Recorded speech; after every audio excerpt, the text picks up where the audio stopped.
प्यारे बच्चों, हिंदी की कक्षा में आपका एक बार फिर से स्वागत है। जैसा कि आप जानते हैं, आज हम अपना 8वां पाठ दादाजी, जो कि एक कविता है, उसका व्याख्या करने जा रहे हैं। पठन कविता पाठ भी करेंगे और उसकी व्याख्या भी करेंगे।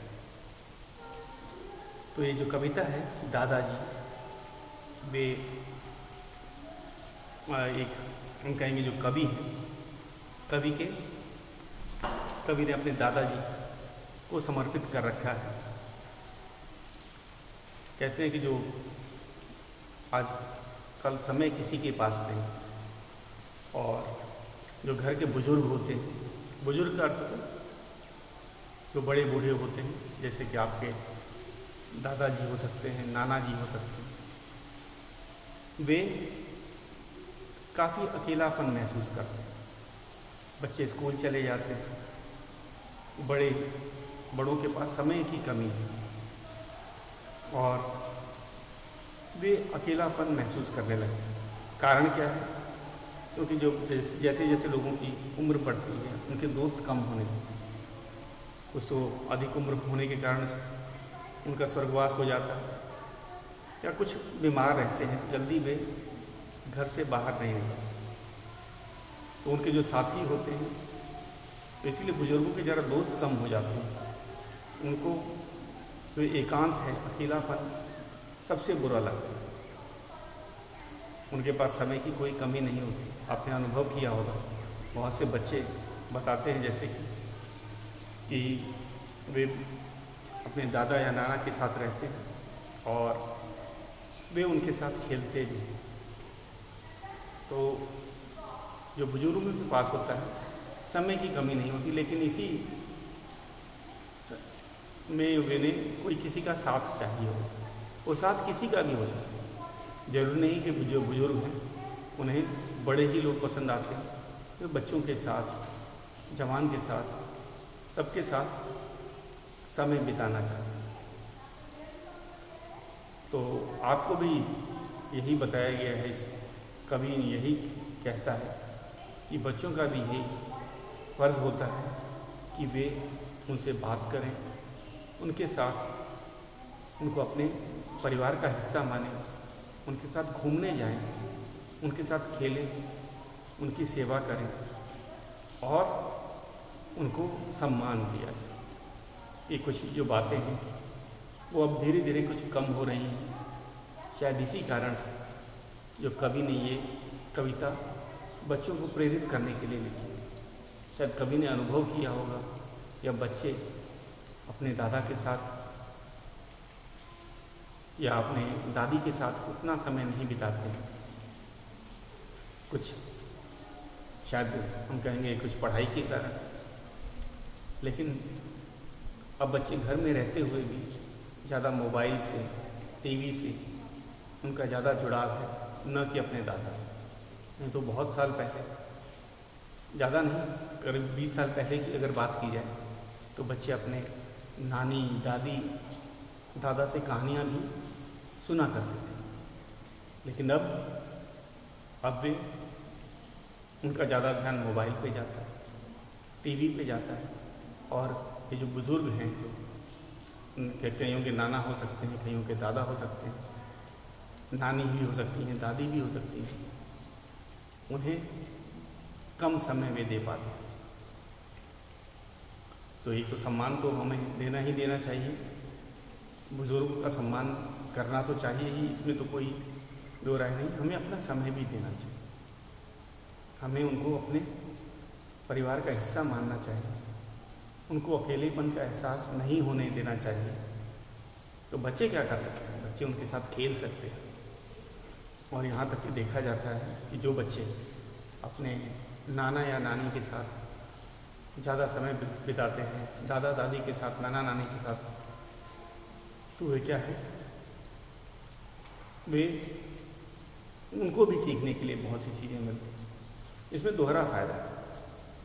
वे आपकी मदद पढ़ाई में भी कर सकते हैं, आपको मार्गदर्शन कर सकते हैं, आपको कहानियाँ सुना सकते हैं, मनोरंजन कर सकते हैं, आपके साथ खेल सकते हैं। यहाँ तक कि देखा गया है कि माता पिता के पास कम समय होता है दादा दादी या नाना नानी के तुलना में अगर की जाए तो यही इस कविता में हमें बताया गया है। तो हम शुरू करते हैं अपनी कविता। तो पाठ है 8वां। कविता का जो शीर्षक है दादाजी। दादाजी नाराज़ हैं, रोज़ रहा करते हैं, वे क्या आज हैं। तो इसमें कवि बताता है कि जो दादाजी हैं वे शायद कुछ दिनों से नाराज़ चल रहे हैं। तो कभी तो कहते हैं क्या कुछ दिनों से ही नाराज़ है, रोज़ तो रहा कहते हैं, रोज़ ही तो नाराज़ रहते हैं, ये कोई आज की तो बात है नहीं। तो बुज़ुर्गों को भी अधिक गुस्सा आता है अगर उनको एकांतपंत अगर मिलता है। यही कभी यही बात बताता है कि दादाजी नाराज़ क्यों लग रहे हैं। कारण है कि वे उनका जो जीवन है वो अकेलापन के कारण काफ़ी सूना हो गया है। इस कारण से कभी कभी लगता है कि वे नाराज़ रहते हैं और लगभग रोज़ ही नाराज़ रहते हैं, क्योंकि उनके जो जीवन का जो अकेलापन है वो दूर नहीं हो पा रहा। पता नहीं चल पाता है कि वे किससे नाराज़ हैं। बच्चों से नाराज़ हैं कि बूढ़ों से नाराज़ हैं, चतुरों से नाराज़ हैं कि मूढ़ों से नाराज़ हैं, कचरों से नाराज़ हैं कि कोड़ों से नाराज़ हैं, चोटी से नाराज़ हैं कि जोड़ों से नाराज़ हैं। तो कवि कहता है कि क्योंकि जो दादाजी हैं अपनी बात किसी को बताते नहीं हैं, वे अकेलेपन के शिकार हैं, अकेले रहते हैं, तो इस कारण से भी उनके नाराज़गी का जो कारण है वो किसी को पता नहीं चल पाता। कभी लगता है कि शायद बच्चों ने उनको चिढ़ा दिया है या बच्चे उनको तंग कर रहे हैं, या कभी बूढ़ों के से भी नाराज़ है। हो सकता है उनका कोई साथी हो जो उनकी तरह बूढ़ा है, शायद उसके कारण नाराज़ है। तो ये पता नहीं चल पाता कि किसी बच्चे से नाराज़ है कि किसी बूढ़े से नाराज़ है। चतुरों से नाराज़ है कि मूढ़ों से नाराज़। चतुर को बोलते हैं, कई लोग होते हैं बूढ़ों के साथ चतुराई करते हैं। वो सोचते हैं कि अरे इनको तो मूर्ख बनाना बड़ी आसान बात है। मूढ़ का अर्थ मूर्ख कहा जाता है। तो कभी कभी लोग बुज़ुर्गों को मूर्ख भी समझने लगते हैं, जबकि ऐसी बात नहीं। और मूढ़ों से मूर्ख, मूढ़ का अर्थ होता है मूर्ख, और कभी कभी लोग उन्हीं को ही मूर्ख कहा गया है क्योंकि बुज़ुर्गों को किसी काम का या आलसी समझते हैं। तो ये भी बात पता नहीं चल पाती है कि कोई जो चतुर से नाराज़, उनको कहीं जो लोग तेज होते हैं उनसे नाराज़ हैं, कि जो लोग मूर्खतापूर्व जो बात करते हैं उनसे नाराज़ हैं। ये भी हमें पता नहीं चल पाया है। कचरों से नाराज़ हैं कि कूड़ों से भी नाराज़ हैं, क्योंकि ये देखा गया कि जो बुज़ुर्ग होते हैं साफ़ सफाई के बड़े पाबंद होते हैं। अगर उनको उनके जो कमरे में या उनके घर के आसपास अगर कोई गंदगी हो, कूड़ा हो, तो तुरंत नाराज़ हो जाते हैं। तो कभी कभी छोटी से छोटी बातें उनको नाराज़ कर सकती हैं। अगर शायद उनका ध्यान ना रखा हो, उनके कमरे में कहीं गंदगी हो, तो जो छोटी सी छोटी बात है जो दादाजी को नाराज़ कर सकती है। इसीलिए इसका अंदाज़ लगाना कि नाराज़ किस चीज़ से है, किस कारण से है, वो सचमुच बहुत ही मुश्किल है। चोटी से नाराज़ है कि जोड़ों से नाराज़ है। अब चोटी कौन किसकी होती है? किसी छोटी लड़की की चोटी हो सकती है, लड़के की भी चोटी हो सकती है। जोड़ औरतें जो हैं, जो महिलाएं हैं, वो जोड़ा बनाती हैं। तो ये भी नहीं पता चला कि घर की किसी औरत से नाराज़ है, कि किसी लड़की से नाराज़ है, कि किसी व्यक्ति से नाराज़ है। ये चीज़ पता लगाना बहुत ही मुश्किल होता है। अगर आपके घर में कोई दादाजी हों जो अकेलेपन के शिकार, तो यही बात जो है कवि हम लोगों को कविता के माध्यम से बता रहा है। तो उनकी नाराज़गी का कारण पता चलना काफ़ी मुश्किल होता है। चाहे वो बच्चों से भी नाराज़ हो सकते हैं, कभी कभी बच्चे उनको तंग करते होंगे, कभी कभी जो बूढ़े होते हैं उनके शायद साथी ही की बात कर रहा हूँ, वो नहीं आए होंगे, उन्होंने कहा होगा कि मैं आ जाऊँगा, हो सकता है उनकी तबीयत खराब हो, वे नहीं आ पाए, तो दादाजी किसी से भी नाराज़ हो सकते हैं।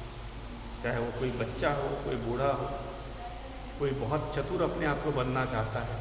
कई लोग होते हैं बूढ़ों को मूर्ख मानते हैं, तो वो खुद मूर्ख होते हैं, और कुछ तो मूर्ख होते ही हैं जो बुज़ुर्गों का जो ध्यान नहीं देते हैं।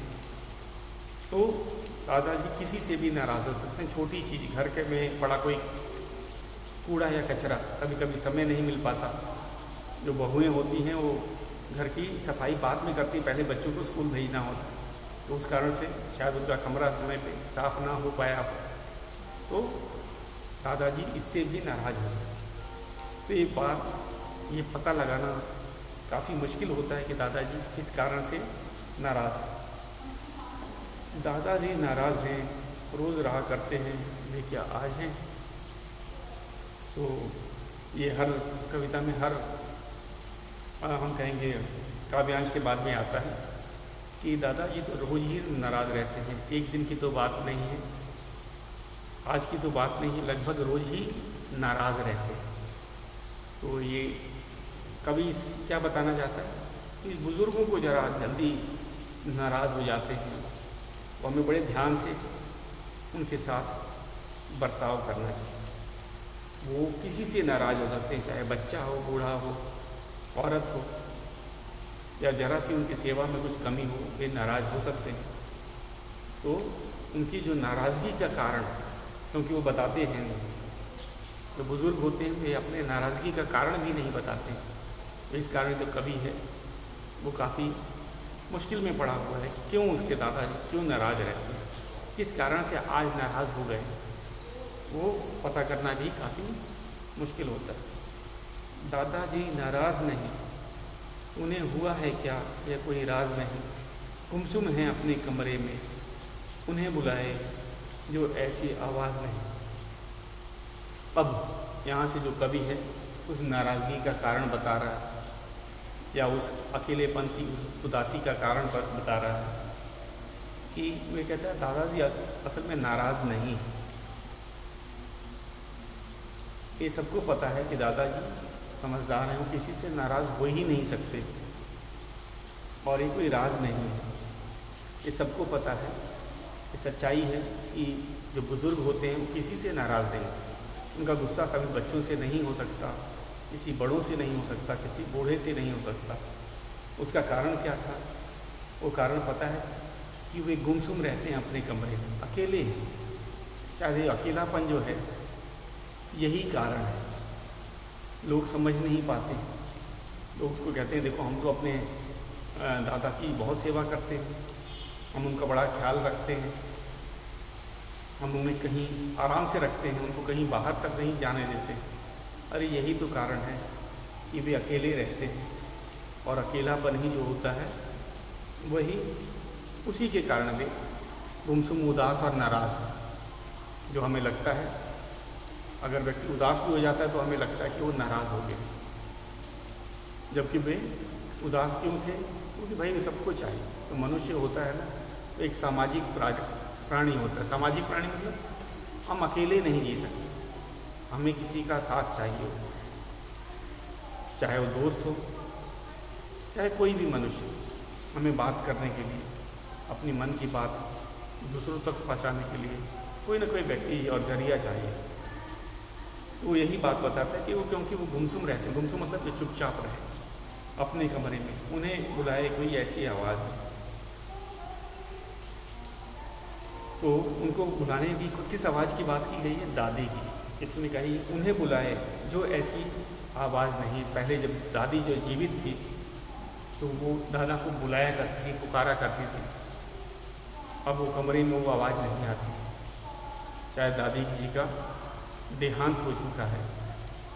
इस कारण से भी जो दादाजी हैं जो, वो अब उदास रहने लगे। नहीं तो पहले जब भी अपने कमरे में होती थी तो वे उन्हें बुलाया करते हैं कि चलो अब बाहर आ जाओ, अब चाय पी लो, अब चलो घूमने चलते हैं। अब ये जो आवाज़ें थी ये सब बंद हो गई। दादी जी का देहांत हो चुका है, तो जीवन में उनके और भी उदासी आ गई है, अकेलापन आ गया है। यही बात हमें कवि बताना चाहिए। तो इसमें कवि ने यही बताया है कि दादाजी असल में नाराज़ नहीं रहते। हम लोगों को लगता है कि नाराज़ है, क्योंकि अगर व्यक्ति बोलता नहीं है तो उदास हो सकता है, नाराज़ नहीं हो सकता। दादाजी काफ़ी समझदार हैं और शायद अकेलेपन के कारण, अकेलापन जो होता है उसमें व्यक्ति चुपचाप बैठा रहता है और दूर से दूर लगता है कि शायद दादाजी नाराज़ हो गए। जब व्यक्ति चुप हो जाता है, उदास हो जाता है, तो किसी को भी ये गलतफहमी हो सकती है, आभास हो सकता है कि जो दादाजी हैं बोल नहीं रहे, शायद गुस्से में हैं, नाराज़ हैं। ऐसी बात नहीं है। वे सबको पता है कि वे नाराज़ तो हो ही नहीं सकते, न बच्चों से नाराज़ हो सकते हैं, न बड़ों से नाराज़, न बूढ़ों से नाराज़। तो दादाजी नाराज़ नहीं हो सकते हैं। वे अपने कमरे में चुपचाप बैठे रहते हैं। इस कारण से लोगों को आभास होता है, घर वालों को लगता है कि शायद वे नाराज़ हो गए हैं, जबकि कारण क्या है, वे उदास हो गए। उदासी का भी कारण इसमें बता दिया गया है कि जब वे पहले कमरे में बैठा करते थे तो दादी जी उनको पुकारा करती थी कि आ जाओ, बाहर चलते हैं, जरा घूम लो। तो कोई बोलने वाला अब नहीं था घर में से। घर में शायद जो बड़े थे, माता पिता जो थे, वो अपने काम में व्यस्त रहते। बच्चे भी आजकल जो हैं पढ़ाई में व्यस्त हो जाते हैं, उसके बाद कुछ समय मिलता है तो क्या करते हैं, वे मोबाइल में व्यस्त हो जाते हैं। तो यही जो कारण है कि उनको लोग अपनी खुशियों में, अपने जो परिवार के साथ जो समय बिताने हैं उसको शामिल कम करते हैं। उनके पास समय कम होता है और इस कारण से जितने भी दादाजी लोग हैं या जो बुजुर्ग हम लोग कहेंगे, वे अब घरों में उदास हो गए।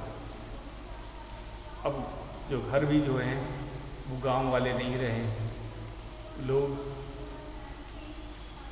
नौकरी के लिए नए नए शहरों में जाते हैं और अपने माता पिता को भले ले आते हैं वे वहाँ पे, लेकिन वे फ्लैट में अकेले, और हम कहेंगे अकेलेपन से वे उदास रहने लगते हैं। तो यही चीज़ अब ज़्यादा बढ़ रहा है। तो इसी के बारे में कभी हमें सचेत कर रहा है, खासकर बच्चों को, कि बच्चों के पास समय की कमी नहीं है। अगर बड़ों के पास समय की कमी है तो होए, बच्चों को तो एक बहुत अच्छा अनुभव सीखने को मिलेगा। तो ये हम इसको भी करेंगे। तो हमने अब तक क्या किया, इसमें बताया कि दादाजी के बारे में हमने जाना कि लोगों को लगता है कि दादाजी नाराज़ हैं। कभी को भी लगता था कि दादाजी नाराज़ हैं, लेकिन असल में क्या है, दादाजी नाराज़ नहीं है। दादाजी क्यों नहीं नाराज़ हैं? क्योंकि असल में वो उदास है। उदास क्यों है? क्योंकि उनका कोई साथी नहीं। बिना साथी के तो आप भी उदास हो जाएंगे। अगर सोच लो, आपको किसी अकेले कमरे में ही रखा जाए, आपको दोस्त नहीं दिए जाए, आपके से कोई बात करने ना आए, आपके साथ कोई खेलने ना आए, तो आप क्या होगा, आप उदास हो जाओगे। और यही चीज़ दादाजी के साथ भी हो रहा था। उनके जो साथी जो थे, उनके जो दोस्त थे, उनकी संख्या धीरे धीरे कम हो गई थी जी। और शायद बीमारी या बुढ़ापा के कारण हमेशा दोस्त नहीं आ पाते होंगे, इस कारण से वे उदास रहने लगे थे, अकेलेपन के शिकार हो गए थे। और सबसे बड़ा दुख उनको दादी का भी था कि जब दादी जी जीवित थी, वे उनका काफ़ी ध्यान रखती थी, क्योंकि वे भी एक दूसरे का ही ध्यान रखा करते थे। तो इसलिए अब दादी जी के जाने के बाद से दादाजी और अकेलेपन का शिकार हो गए हैं और वो चुपचाप रहते हैं, गुमसुम रहते हैं। और लोगों को यही अनुभव होता है कि शायद वे गुस्सा हो गए या नाराज़ हो गए। तो जो शेष जो कविता है उसे हम कल करेंगे। आज के लिए बस इतना ही।